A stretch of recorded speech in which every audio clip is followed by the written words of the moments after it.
Bien, ya estamos de vuelta aquí en Agenda Económica 8:22 para analizar el dato que tenemos esta mañana, está fresquito, de inflación correspondiente al mes de marzo. 1,1% fue la variación en el tercer mes del año, levemente por sobre lo que estaba esperando el mercado. Vamos a conversar de este tema y para eso estamos en contacto con la economista Carolina Molinare, investigadora del Observatorio de Contexto Económico de la Universidad Diego Portales. Gracias por estar con nosotros, Carolina. Hola, muy buenos días, Sebastián. Muchas Bienvenida. gracias. Carolina, bueno, ¿cómo calificas tú este dato de marzo, este 1,1% de inflación? Mira, va muy en línea con lo que se esperaba en el mercado. Las Ujú, expectativas estaban en torno a un 0,9 o un 1% de ujú. variación mensual y hoy día tenemos un 1,1. Esto también nos va mostrando cómo se va desacelerando, ¿cierto? La inflación en general Ujú. y muestra cierta tendencia ya de lo que esperamos para una convergencia del 3%.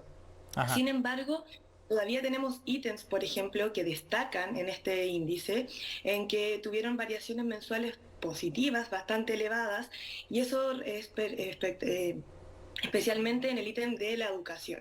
Tenemos que para marzo se realizan los mayores reajustes en cuanto a la enseñanza y Claro. vemos que la incidencia que mayor tuvo preponderancia, cierto, fue la educación de enseñanza universitaria. Ajá. En ese sentido, esos datos son sorpresivos, Carolina, porque marzo es el mes en que se realizan estos reajustes. Sabemos además que marzo, en términos generales, es un mes un poco más caro.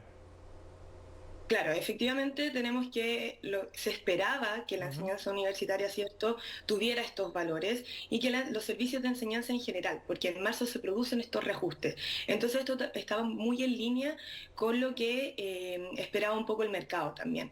Lo que sí vemos que es bastante sorpresivo Sí. y es que también lo destaca un poco el Banco Central, que es esta persistencia inflacionaria en la inflación subyacente.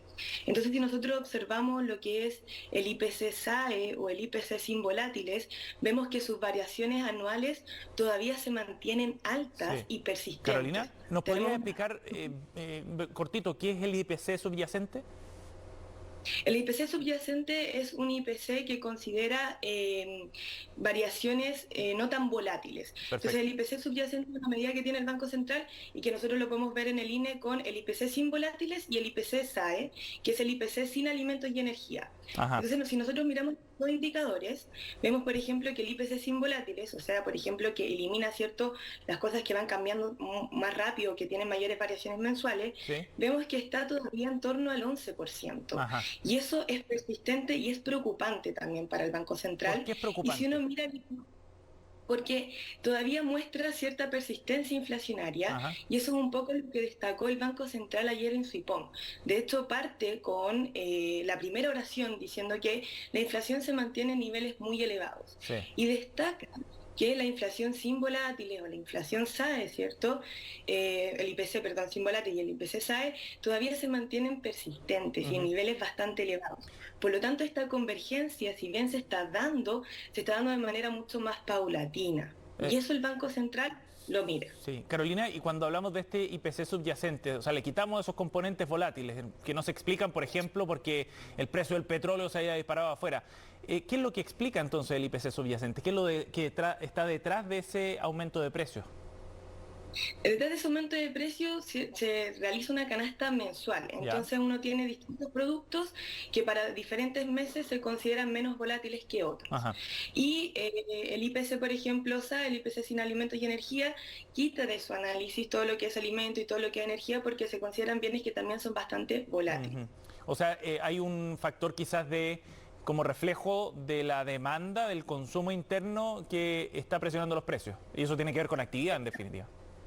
Exacto, y Ajá. esos son los tres puntos también que mira un poco el Banco Central que vimos en el informe de ayer y que hoy día Perfecto. vemos reflejado en el IPC de hoy día. Sí. Y es que al Banco Central le preocupa, por un lado, esta inflación, ¿cierto?, que se mantiene elevada, Ujú. por otro lado, el gasto en el consumo privado, ¿cierto?, que todavía no decrece lo suficiente, y también tenemos que este proceso de la actividad económica en el cual nosotros estamos esperando, ¿cierto?, esta desaceleración en su actividad inflacionaria se ha dado de manera mucho más paulatina. Entonces tenemos tres cosas que el Banco Central está mirando y que lo mantienen en alerta, ¿cierto?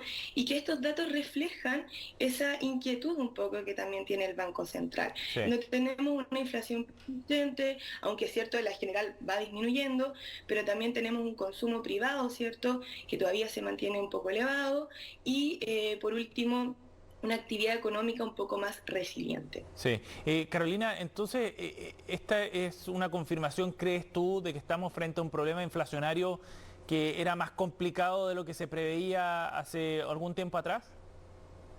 Claro, o sea, la inflación nos ha hecho ver, ¿cierto?, que es súper difícil retornar a los valores de la meta del Banco Central.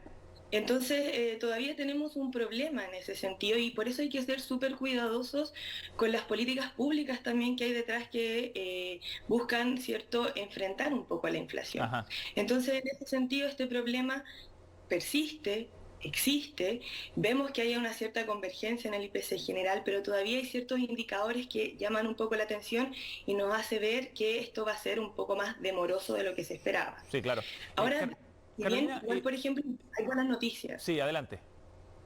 Sí, o sea que quería destacar un poco la parte del IPC de alimentos, que si nosotros vemos el IPC en las variaciones anuales, ya está cayendo, o sea, mantiene cifras elevadas, en torno a aproximadamente del 17,4% en su comparación anual, pero ya mantiene una tendencia a la baja. Y eso es positivo en cuanto ya empezamos a ver cierta convergencia de los precios de los alimentos y que también se correlaciona un poco con lo que está sucediendo en los precios internacionales. Sí. Carolina, con este dato yo me imagino que el Banco Central ya lo tenía en consideración al momento de hacer su informe de política monetaria, pero ¿cómo ves tú el objetivo, no, más que el objetivo, la proyección hacia fin de año, a diciembre, de un 4,6% de inflación?